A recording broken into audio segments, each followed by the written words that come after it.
Now for our story. Ben Calvert was sitting at the coffee shop counter of Wakefield's Brown Palace Hotel, drinking a glass of beer. Kit Meade's father was in an irritable frame of mind. Nearly everyone he had seen today had asked him about Kit. Had he heard from her yet? Was she enjoying California? What a shame that her husband, Sergeant Bill Meade, couldn't be with her. Innocent enough questions, but Ben felt he knew what the people would say to each other once they were out of earshot.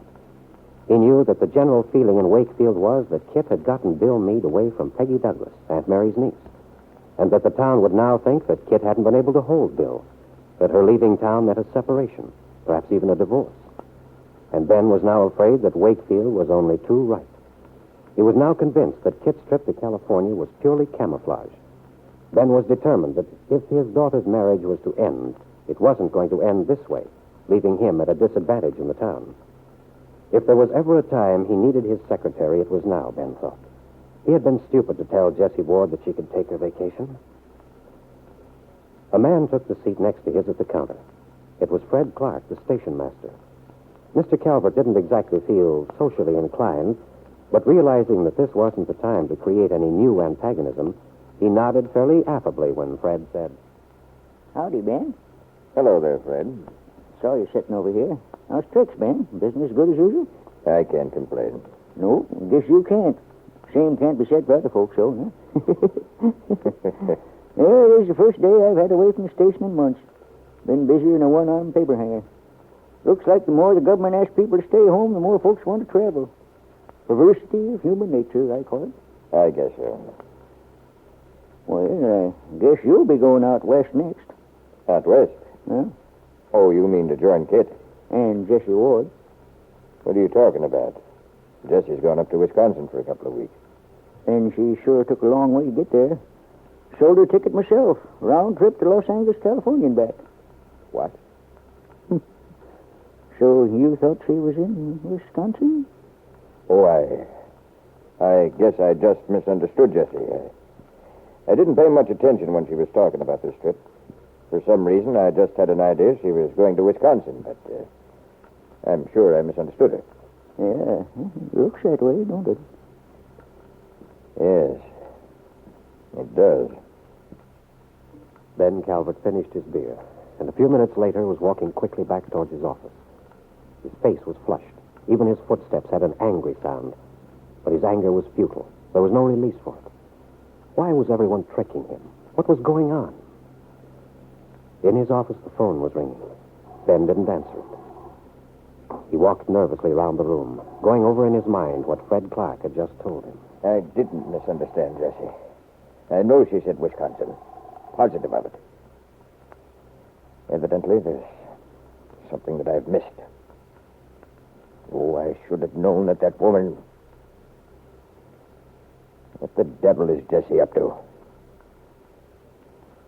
Come to think of it, she did have a very smug, self-satisfied expression lately. But why didn't she tell me she was going to California? I wonder if that's where Kit really is. I can't figure it out, but I don't like it. I don't like it a bit. Ben Calvert was frightened. He was dealing with an unknown quantity. He felt as if the unexpected were about to happen, and he didn't know how to defend himself against it. And in Los Angeles, early this afternoon, a cab pulls up in front of the Wellington Park Hotel. A very smart but almost too meticulously groomed woman gets out. A few minutes later, Jessie Ward is standing at the desk in the lobby. Yes, ma'am? I have a reservation. The name? Miss Ward. Miss Jessie Ward. Just a minute, please. Oh, yes, room 612. But I'm afraid the room won't be ready for another hour yet. Oh, well, that's all right. Will you register here, please? How long will you be staying with us, Miss Ward? Oh, just 2 days. Now, if you'd care to wait in the cocktail lounge, I have a friend staying here. I wonder if you could give me her room number. Mrs. William Meade. Mrs. Meade. Meade. Oh, I think she... just a minute, I'll check. Tall, dark-haired woman, isn't she? Yes. I thought I remembered her. Mrs. Meade checked out this morning. I remember now. I just wanted to make sure. Oh, dear. Well, do you know how I could get in touch with her? She didn't leave any forwarding address, Miss Ward. She didn't. Oh, that's so like Kit. She's the most absent-minded person. Here I was counting so on seeing her. Isn't it ridiculous? Well, I know she must be here somewhere. I know she intended to find a place to live out here. Do you have any idea how I could locate her? Well, I wish I could help you. Wait a minute. There was a gentleman here with Mrs. Meade. They were talking about houses, as I recall. I believe I heard her say something about Malibu. Malibu? Yes, the beach colony, you know. Is it far from here? Oh, about 25 or 30 miles. She may have taken a house down there. Oh, well, thank you, but I'm afraid that's not much help. I mean, just knowing she's at Malibu, how could I find her? Oh, it isn't a town, you know. There's just a few beach homes. Everyone knows everyone else and knows all about them, too, if you know what I mean. You might be able to locate Mrs. Meade through the rental agent down there. It's worth a try. Well, yes, it is. Thank you so much. And a couple of hours later, Jessie Ward's taxicab pulled up in front of a rental office at the beach. She got out, told the driver to wait. Jessie Ward was excited.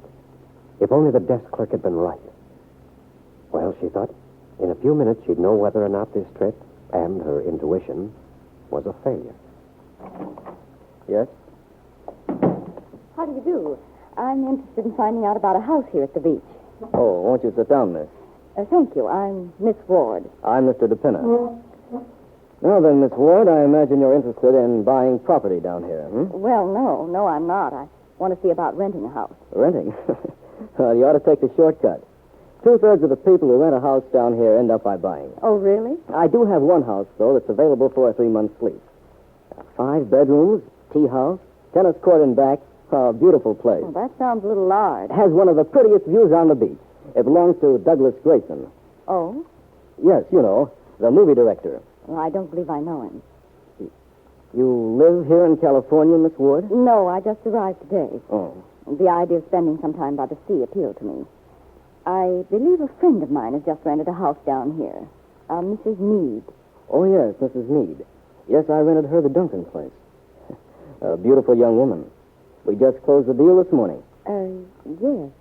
Yes, that's what I understood. Have you seen the house she rented? No, I just talked to her over the phone. As a matter of fact, I forgot to get her address. Oh, well, I'll show you. If you'll just step over here to this window. Now, just go down that private road. See where it says patrol? Now, turn left, and it's that large house with the gray roof. Oh, yes, I see it. Well, thank you, Mr. DePinna. Oh, but how about my showing you that Grayson house? Well, it would be too large, really. Oh, it's a beauty, though. Well, I really wouldn't be interested. Another thing that worries me is that, well, it's rather isolated out here, the transportation problem. You haven't a car? No, not out here. Well, it does make it difficult. You can rent a car if you're in an essential business. Well, I'm afraid I couldn't qualify. Or, in Mrs. Meade's case, she's trying to rent a car. I think in all likelihood she'll be able to, under the circumstances. Under the circumstances? Yes. She's expecting a baby, you know. Oh, yes.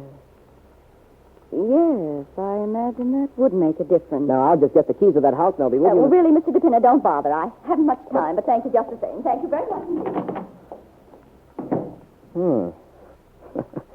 Funny woman. She sure let out in a hurry. Well, I guess she really wasn't interested. But Jessie had been very interested indeed. She got into the taxi and started back towards town. She had guessed right, she thought.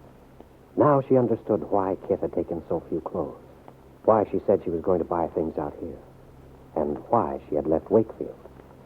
Jessie wanted to shout, to sing. She had never had such a moment of triumph. She knew, and Ben Calvert didn't. Knowing what she does about the medical history of Ben's wife, of her family, Miss Ward saw how she could use the information she'd just gotten. At last, she thought, after all these years, she was going to be able to get what she wanted from Ben Calvert.